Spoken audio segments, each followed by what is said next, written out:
Ar gyfer eich picau ar y maen, bydd angen 450 gram o flawd, pinsiad o halen, 1 llwy de o bowdr pobi, 115 gram o margarine, 115 gram o lard, hanner llwy de o spices cymysg, 170 gram o sugar, 115 gram o gyrrans, 2 lwy fyrdd o laeth ac 1 wy wedi ei giro.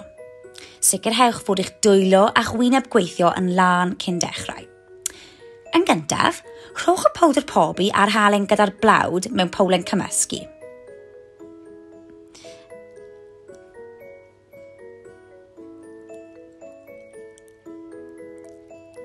Yna, ychwanegwch y margarine,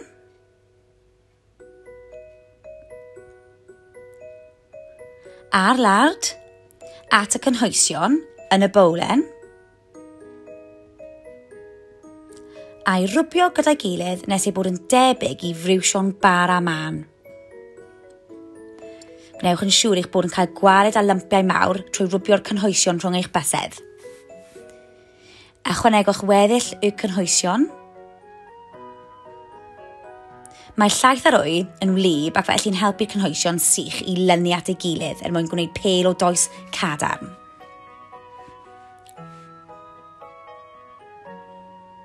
Dyna ni. Cymysgwch a glynwch y cynhwysion at ei gilydd.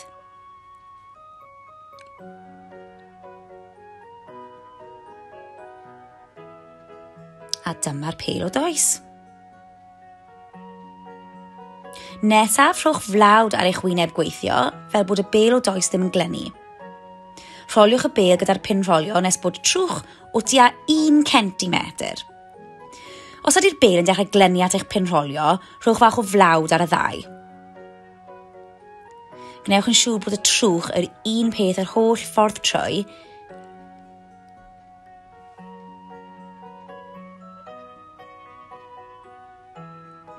ac yna defnyddiwch eich torwr i dorri'r siapiau'n grwn. Nes bod y toes i gyd wedi cael ei defnyddio, mae gen i 30 o bicau ar y maen, ond bydd y nifer yn dibynnu ar ba mor drwchus yw eich toes a pha mor fawr yw eich torwr.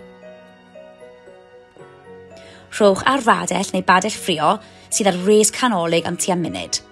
Trowch nhw drosodd pan mae'r gwaelod yn frown. Yna, rhowch y picau ar y maen i oeri ar resel gwifro am 10 munud. Ac yna, mwynhewch!